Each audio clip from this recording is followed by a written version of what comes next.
There he is from his man skiff, Malcolm Nance. Yeah, you were on it yesterday on Twitter. You said Tuckham's the bear, hard at work to convince Americans to betray their own country for the Russia KGB officer-in-chief as U.S. soldiers deploy to Europe.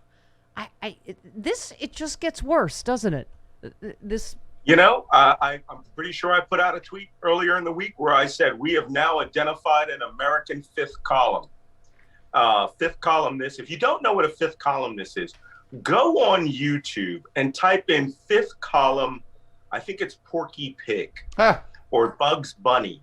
And in World War II, they would do these little short cartoons about saboteurs and propagandists in America who represent a fifth column, people who work in the interest of foreign powers in times of war. Yeah. Tucker Carlson is clearly, without any question, a fifth columnist. He views his position as favorable to Russia's. He equates Trump's love of Vladimir Putin to being a characteristic of the Republican Party. He's going to be broadcasting from Hungary, the country which was essentially bought by Putin, and asking, why should America be interested in technically the spread of democracy and the defense of democracy against an ex-KGB dictator thug? So Tucker Carlson is a fifth columnist. Yeah. Well, we have to listen to this together. We saved this for you. We would hear this on American television in 2022. Right. Oh, boy. Okay, here it is. All of them are promoting war against Russia on behalf of our new and deeply beloved ally, the government of Ukraine. Vladimir Putin is our most dangerous enemy, they scream. We can't let him hurt Ukraine. So it turns out Russiagate was actually more effective even than we'd realized. The Steele dossier has been debunked, but in Washington, the theme remains in force. Russia, Russia, Russia, Russia is bad. Would you like to take that point by point or no? Steele dossier, not debunked, but go ahead. You first. No. Oh, no. No, that's a... Look, what did I tell you? They live in an information fantasy bubble. And that information fantasy bubble is that the Steele dossier was debunked. Not at all. Not at all was it debunked. But that's what they think. More importantly, you see the sort of judo that they're doing. Donald Trump was impeached with Rudy Giuliani going out and trying to extort a president of Russia who was pro-democratic, pro-Western, pro-NATO, pro-United States. And this guy, Donald Trump, was going to withhold weapons from him that would have made a Russian invasion easy if he didn't come up with dirt on Joe Biden. Yeah. Now the shoe is on the other foot. Biden is president. So now what they do is they use their own version of rhetorical judo to say that now Biden is working in the interest of Ukraine and that Russia is evil. Well, yeah, Russia is evil. I'm saying it now. The leadership of Russia is evil. And do you know what's going on in Ukraine? You know what they're terrified of? Why they think they need to take 140,000 forces and invade Ukraine and install a puppet pro-Moscow dictator? Because it is democracy that is on the footsteps of Russia, the doorstep of Russia, and then, not NATO. And then the disinformation. They are terrified of democracy. Yeah, the disinformation comes full circle. Marjorie Taylor Greene just said, oh, Biden's going to go to war with Russia because Ukraine has the dirt on Hunter. I'm like, no, that's what this whole impeachment was about, is there was no dirt. And this is why he was going to hold up their military funding is for fake dirt. Okay, because, okay. And here's our fault. Go ahead. They say stuff like that so we can debate it. Don't debate it. Yeah. Don't debate it. Look, Marjorie Taylor Greene is a walking, talking definition of a moron. Not to mention an adherent to QAnon ideology, which believes all this. No one's going to war with Russia. Russia is about to invade Ukraine. Now, you know what? I'm going to give you an analogy.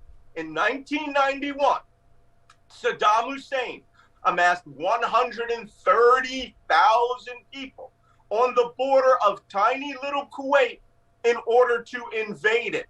And this would be the equivalent of all of those American media members, media in quotes, by the way, like, Tuckham's the Bear, or I'm starting to like Tuckio Rose.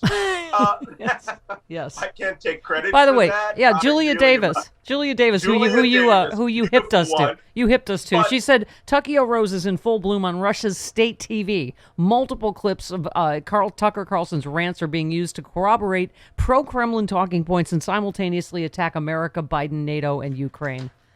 Despicable. Tuckio Rose. Yeah. Everyone use it. I want you all to hashtag that today. I'd like to see that trending.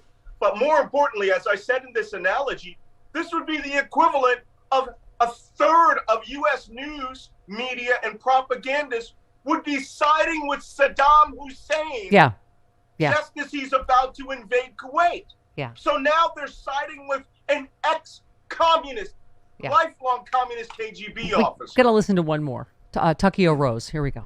Apparently, Ukraine's eastern border with Russia, unlike, say, our southern border with Mexico, is a sacred boundary created by God that must be protected at all costs, up to and including American lives. Why is it disloyal to side with Russia, but loyal to side with Ukraine? They're both foreign countries that don't care anything about the United States. Kind of strange. One's a democracy, one is a dictatorship. Wow.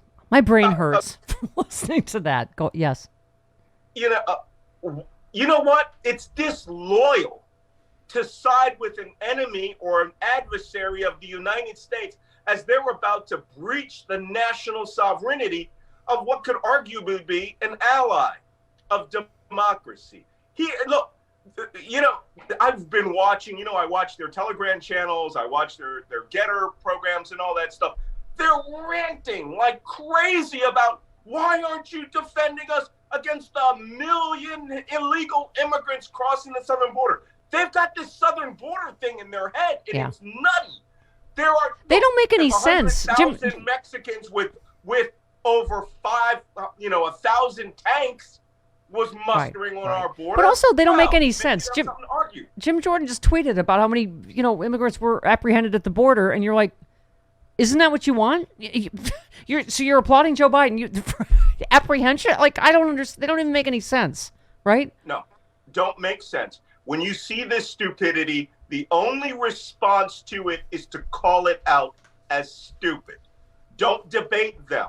Just go, you're an idiot. You're a moron. They want to draw us in here to further their propagandistic efforts, which, as you now see, furthers the efforts of propaganda for a foreign dictator. We are not part of the axis of autocracies. I wrote about all this in that book, The Plot to Destroy Democracy. Yes. How Putin was using his spies to undermine the West. He bought the Republican Party. He bought the evangelicals. Yeah. He helped create the alt-right. Yeah. He installed an American autocrat.